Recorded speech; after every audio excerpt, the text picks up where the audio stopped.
ਤੁਸੀਂ ਸੁਣ ਰਹੇ ਹੋ ਪੰਜਾਬੀ ਰੇਡੀਓ USA ਤੇ ਸਿੱਖ ਇਤਿਹਾਸ ਦੇ ਵਿੱਚ ਅੱਜ ਦਾ ਦਿਨ ਅੱਜ 9 ਨਵੰਬਰ ਹੈ।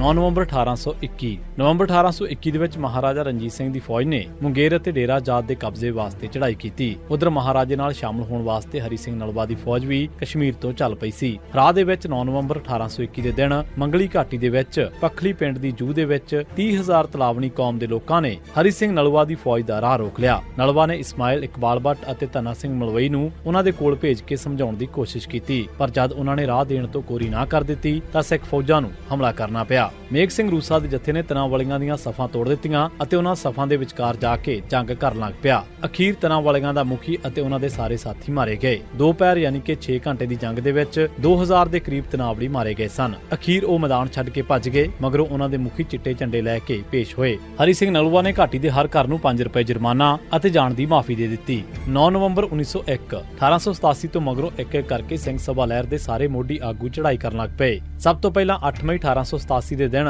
ਕੰਵਰ ਬਿਕਰਮ ਸਿੰਘ ਕਪੂਰਥਲਾ, ਫਿਰ 18 ਸਤੰਬਰ 1887 ਨੂੰ ਠਾਕਰ ਸਿੰਘ ਸੰਧਾਵਾਲੀਆ, 10 ਜੂਨ 1896 ਨੂੰ ਅਤਰ ਸਿੰਘ ਭਦੌੜ, 8 ਅਗਸਤ 1898 ਨੂੰ ਰਾਜਾ ਬਿਕਰਮਾ ਸਿੰਘ ਫਰੀਦਕੋਟ, 9 ਜੂਨ 1898 ਦੇ ਦਿਨ ਡਾਕਟਰ ਜੈ ਸਿੰਘ, 24 ਸਤੰਬਰ 1898 ਨੂੰ ਪ੍ਰੋਫੈਸਰ ਗੁਰਮੁਖ ਸਿੰਘ ਅਤੇ 6 ਸਤੰਬਰ 1901 ਦੇ ਦਿਨ ਗਿਆਨੀ ਦੱਤ ਸਿੰਘ ਇਸ ਫਾਨੀ ਸੰਸਾਰ ਨੂੰ ਅਲਵਿਦਾ ਕਹਿ ਗਏ। ਇਸ ਦੇ ਨਾਲ ਹੀ ਸਿੰਘ ਸਭਾ ਲਹਿਰ ਦਾ ਪਹਿਲਾ ਪੜਾਅ ਖਤਮ ਹੋ ਗਿਆ। ਹੁਣ ਅੰਮ੍ਰਿਤਸਰ ਅਤੇ ਲਾਹੌਰ ਧੜੇ ਦੀ ਟੱਕਰ ਵੀ ਖਤਮ ਹੋ ਗਈ ਸੀ। ਗਿਆਨੀ ਦੱਤ ਸਿੰਘ ਦੀ ਮੌਤ ਮਗਰੋਂ 1901 ਦੇ ਵਿੱਚ ਅੰਮ੍ਰਿਤਸਰ ਅਤੇ ਲਾਹੌਰ ਧੜਿਆਂ ਦੇ ਦੂਜੇ ਅਤੇ ਤੀਜੀ ਕਤਾਰ ਦੇ ਆਗੂ ਅਤੇ ਵਰਕਰ ਹੀ ਰਹਿ ਗਏ ਸਨ। ਇਹਨਾਂ ਸਾਰਿਆਂ ਨੇ 13 ਅਪ੍ਰੈਲ 1901 ਦੇ ਦਿਨ ਰੋਪੜ ਦੇ ਵਿੱਚ ਇੱਕ ਇਕੱਠ ਕਰਕੇ ਸਾਂਝਾ ਦੀਵਾਨ ਬਣਾਉਣ ਵਾਸਤੇ ਵਿਚਾਰਾਂ ਕੀਤੀਆਂ। ਇਸ ਮਗਰੋਂ 9 ਨਵੰਬਰ 1901 ਦੇ ਦਿਨ ਇੱਕ ਹੋਰ ਸਾਂਝਾ ਇਕੱਠ ਕੀਤਾ ਗਿਆ। ਇਸ ਇਕੱਠ ਦੇ ਵਿੱਚ ਫੈਸਲਾ ਕੀਤਾ ਗਿਆ ਕਿ ਪੰਥ ਦਾ ਇੱਕ ਸ਼੍ਰੋਮਣੀ ਜਥਾ ਕਾਇਮ ਕੀਤਾ ਜਾਵੇ, ਜੋ ਮਗਰੋਂ ਚੀਫ ਖਾਲਸਾ ਦੀਵਾਨ ਦੇ ਨਾਂ ਹੇਠ ਕਾਇਮ ਹੋਇਆ। 9 ਨਵੰਬਰ 1987 ਦੇ ਦਿਨ ਪੰਜਾਬ ਪੁਲਿਸ ਨੇ ਗੁਰਤੇਜ ਸਿੰਘ ਪੁੱਤਰ ਸੁਰਿੰਦਰ ਸਿੰਘ ਵਾਸੀ ਗੁਮਟਾਲਾ ਅੰਮ੍ਰਿਤਸਰ ਨੂੰ ਇੱਕ ਨਕਲੀ ਮੁਕਾਬਲੇ ਦੇ ਵਿੱਚ ਸ਼ਹੀਦ ਕੀਤਾ। 9 ਨਵੰਬਰ 1901 ਦੇ ਦਿਨ ਪੰਜਾਬ ਪੁਲਿਸ ਨੇ ਬਾਬੂ ਸਿੰਘ ਪੁੱਤਰ ਜੋਤਾ ਸਿੰਘ ਵਾਸੀ ਬੋਪਾਰਾ ਕਲਾਂ ਅੰਮ੍ਰਿਤਸਰ ਨੂੰ ਇੱਕ ਨਕਲੀ ਮੁਕਾਬਲੇ ਦੇ ਵਿੱਚ ਸ਼ਹੀਦ ਕੀਤਾ।